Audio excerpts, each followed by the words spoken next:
Okay, today I want to chat a little bit about the refractometer because bigger number is better, right? Yes, always. What I want to start off by is just chatting a bit about subjective hobbies and kind of some of the measurements and objectivity that we have in them, especially in the audio hobby, and then relate that to coffee, because that is kind of what this YouTube channel is built upon. So here is a beautiful pair of Hi-Fi Man Aria V2s. Being an audiophile is a very subjective hobby, and this is one of the hobbies that has a lot of drama between objectivists of measuring stuff and subjectivists of, like, you know, base takes of you should just listen to the system yourself and see if you like it or not.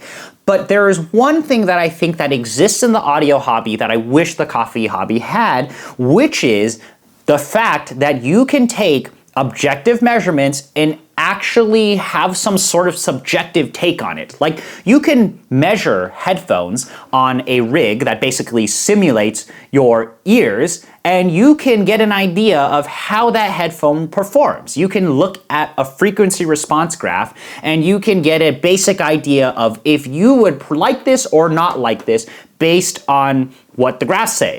And I think that's a really interesting thing, is to be able to take data and extrapolate a little bit more out of it. Basically, like, is this gonna sound a certain way? For example, if a headphone has a very big treble peak or has weird tuning, you can literally see that on a graph, and that would give you a very good idea of if you would enjoy the headphone or if you should buy it, and so on and so forth. And I don't want to get into a debate of objectivity and subjectivity in audio, but I think most people can appreciate the fact that there's this existence of measurements, that this can help us verify what we are experiencing somehow, like how we hear things.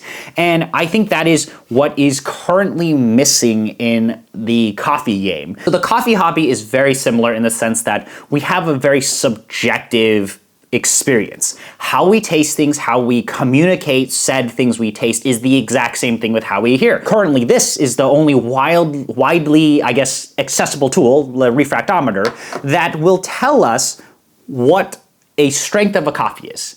And right now, I feel like there's just not that much information we can do with that. If I measure an espresso that I pulled and it says a certain number, I don't know what is the applicability of that in terms of saying, is this going to taste good or not taste good? Or is it even going to taste sweet? Or if it's even going to taste in a specific way? And that is something that I think the audio hobby is just like one more layer deeper, where it's like you can look at the measurement, you could be like, are you going to enjoy that or not? Whereas with this, I can have the numbers, and the numbers don't really tell me that much. At least they won't tell me how I would subjectively taste something. They would tell me a strength, and yes, I think refractometers are very, very helpful in determining what strengths you subjectively like, but it doesn't really tell me, like, what properties does this brew or espresso actually have. I just think that we need to have a device. Maybe scientists have this, like labs have this, like an artificial tongue, like an artificial ears measuring rig that you have for headphones, but an artificial tongue that could tell us, what does this actually perceive? What does this coffee actually taste like? For example, if I talk about grinders, right? Grinders have different properties. They produce very different flavor profiles. And right now, you just have to taste it and, you know, talk about it. But I wish there was like a device that I could just somehow say, like, you know, this is what this is tasting like, or this is what the general style of a coffee will taste like. It's very much like the headphones. Like, you could dislike measurements all you want in headphones, right? But you can look at a headphone tuning. You can, like, generally get an idea of, like, how a headphone is tuned just looking at the graph. Of course, by how you interpret that is literally you have to listen to them.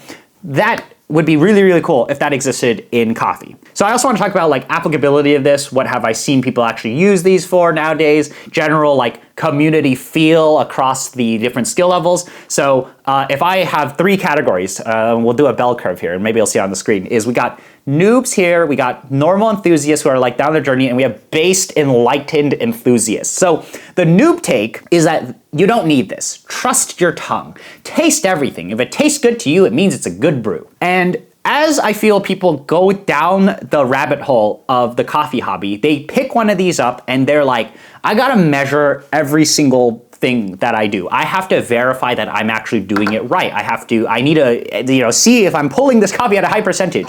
And then the based enthusiast, people who are like deep in the hobby, you go back to the beginning side, which is like, hey, if it tastes good, it's good for you, And I think a lot of people nowadays who are like deep in the rabbit hole, they don't really use this as much as I would think they would use them. And it's just like, because this is useful in telling us like what strength we are at, and for certain coffees it might be very applicable to understand what this is, or maybe if you're trying to document your grinder's performance, you can be like, oh, at this micron size I'm hitting this percentage, and so on and so forth. But it doesn't tell us if it's tasting good. And you have the based enthusiast take, which is like, you know what, just taste it. And most people, as they get along their coffee journey, you should hopefully be able to learn what tastes good to you, or maybe what tastes weak, what tastes okay, and what tastes strong to you. And that is verifiable with a refractometer. But I just think like nowadays people, at least most people I know online, is like, you just brew something, you taste it, and be like, oh, if it tastes weak, I'm just going to brew it again. I'm not going to spend the time and meticulously refract stuff. Although I know there are some crazy people that will do that. I'm not going to refract every single shot or every single brew that I'm doing to like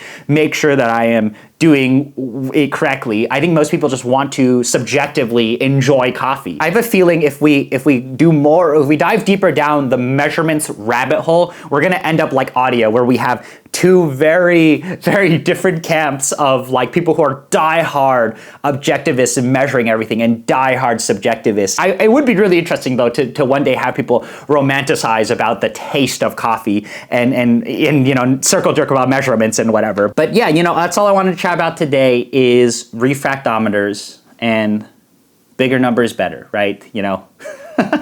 Okay, all right, if you have any questions, let me know, but I'd be very curious to hear if you guys use this at all, if you even spend the time to pick up a refractometer and use it, like what has your experience been like? But yeah, that's all. Thank you for spending the time to watch this video. I'll see you guys around.